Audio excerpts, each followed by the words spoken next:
Good evening, everybody. I am recording this a little bit late today. It's one of those days where, you're tired, but it's a good tired. Like, you know that you did a whole bunch that day and that it was worth your time and effort, and it was good. I did like 6 loads of laundry, you guys, and I folded all of them. Oh my gosh, it was nuts.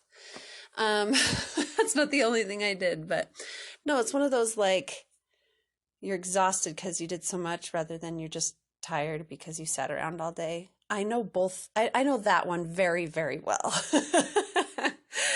um, so I'm recording this a little bit later tonight than I usually do, but I'm so happy to be here talking with you guys.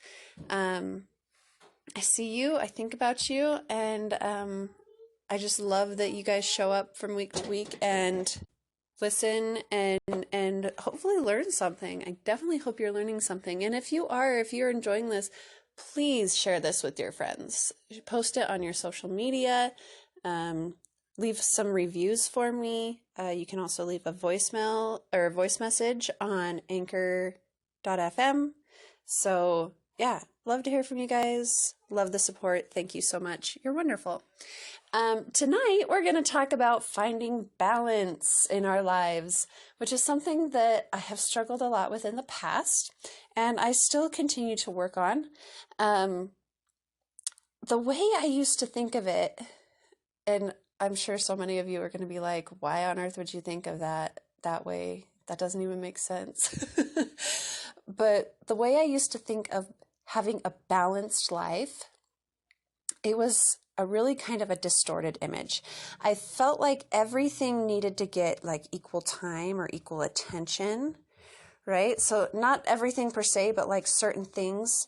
So exercising, working out, I needed to give just as much time to that as I did to my scripture study and vice versa. Oh, you're going to work on your body this long. You need to give equal time to your spiritual side.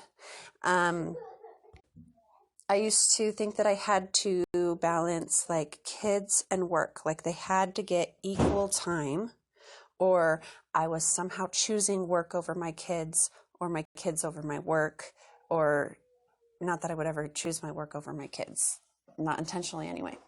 So I always felt like I had to give equal time there. I kind of thought I've heard before, you need to have 8 hours sleep, 8 hours of play, and 8 hours of work. And I'm like, well, shoot. How do I categorize personal time and self-care? Does my shower go into work or into play? And what if I don't get a full 8 hours of sleep? Is it okay for me to spend it doing something else, or do I just have to lay in bed and wait?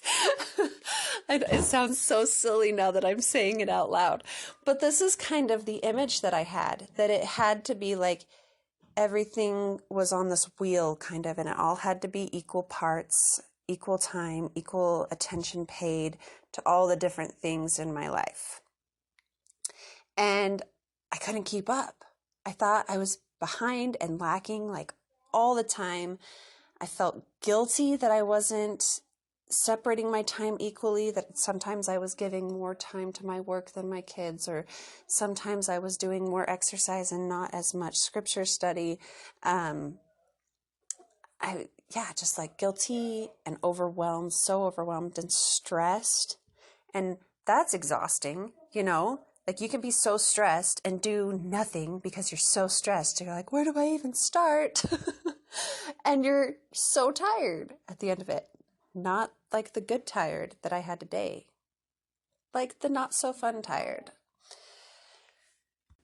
And it's so funny because like I said, you can be so stressed, you have so much to do, and when you think that and you feel that stress, for me, I wanted to go take a nap or just scroll Instagram, or pick something that was kind of productive but not necessary, just something that was really easy to do, that it's like, oh, see, I did something today, even though it wasn't the most important thing, just so that I could check something off of my list. And what added to that guilt also is that, like, it wasn't just like I gave it, if I did anything that day, but like, sorry, if I did something that day, let's say that I decided to reach a set goal in my business, right? I decided to sit down and write the podcast. Okay, let's say that. But I didn't find or make time to play with my kids for an equal amount of time. Then it was like I was prioritizing my work ahead of my family. So it was like it was easier for me to just do nothing. That way, no one felt like they were being shafted in my mind. This is what I was thinking. Like,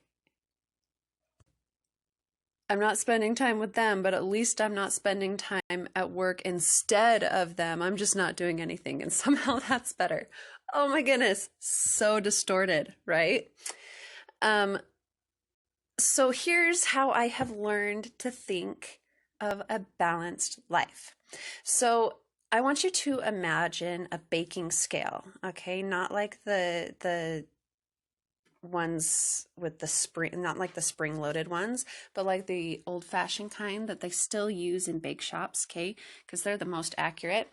And it's basically like two platforms or bowls on either side of kind of like a stick or a rod that's suspended in the middle, like on top of a pole, like, okay? So like if you put 5 pounds on one side of the scale and you put 4 pounds on the other side of the scale, the 4 pounds is going to go up and the 5 pounds is going to go down, okay? That kind of old-fashioned baking scale, okay? See, when you have a baking scale, you have weights as well, okay? So let's say that you're trying to measure out 24 ounces, but you don't have a 24-ounce weight. Maybe you have an 8-pound weight, or 2 8-pound weights, and a 4-pound weight, and 2 2-pound weights. That equals 24. Okay, so you didn't have just one giant 24-pound or 24-ounce that you set on there on either side, okay? But you had 24 ounces on one side and you had 8 plus 8 plus 4 plus 2 plus 2 on the other side. And then you have balance. So maybe not everything in our life needs to be like this giant wheel, like I said, that's cut all into equal parts. And each thing gets the equal amount of time or equal amount of attention or effort. But really, you're just trying to find a balance on both sides. And maybe one side gets 1/16 ounce of something and 8 ounces of something else. And on the other side, you've got other things of different sizes that add up to that 24 ounces, okay? That's the way I've started thinking about it. So if it's a little confusing, stick with me, okay? I'm going to teach you kind of how I prioritize and how I find balance. And it all starts with a question, okay? How much time or effort or attention does it take to get the result I want in any particular area of my life? Okay? So here's what you're going to do. And maybe you want to write this down or just listen to this episode several times. I'm cool with that too. So I want you to think of the 5 most important things to you in your life. Okay, not like items, but like areas of your existence, okay?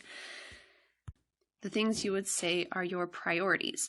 So it could be like work, family, friends, your faith, personal time, self-care, relaxation, stuff like that, going to the gym, eating healthy, serving others. Like, we all have different priorities, different things that are really important to us, okay? But I want you to pick the 5 things, 5 areas of your life that are the most important, okay? And then I want you to think about the results you want in those areas of your life. So let's say if it's like your business, it can, and these have to be measurable results, okay? Like, you have to be able to measure them in such a way that you can tell that you've reached the result you want, okay? That other people can tell as well, like if you were to tell them, okay? So, for example, if it's business, maybe you're like, I want to make X number of dollars, okay? So, like, if it's like, I want to make $1 million someday. Not there yet, but eventually that's what I want to make. This is hypothetical, you guys. I don't need to make $1 million. Okay, so that would be like a measurable goal in the business area of your life, okay? Maybe parenting is like spend 10 minutes with each kid every day, or be available when they need me, and even sometimes when they want me. And you could like specify the number of times or the number of minutes or whatever it is that you really want, okay? And definitely think about why you want these things, okay? So we're thinking about the spirit of the law rather than the letter of the law, right? Or maybe you just want to become more patient with your family, more patient with your kids or something like that. So you could be like, well, right now I yell about 3 times a day. Maybe my goal, like the result that I want my relationships with my family to look like, I want that to be that I only lose my temper maybe 3 times a week, something like that. Maybe you want to learn something new each day, or help a stranger once a week or something. Or that you want to weigh X number of pounds or lift X number of pounds, right? That would be something measurable in your health, okay? Once you have your 5 priorities and the results that you want to eventually see in those areas of your life written down, I want you to think about how you can reach that, right? How much time, attention, effort needs to be put into these, because some of them you're only going to need to like focus on them once a month, and the rest of the time they kind of do, like, it takes care of itself. Or maybe some of them are like, you need to do it regularly for this long each day. Okay, so for me, it would be like, I want to exercise for 30 to 45 minutes, 5 days a week.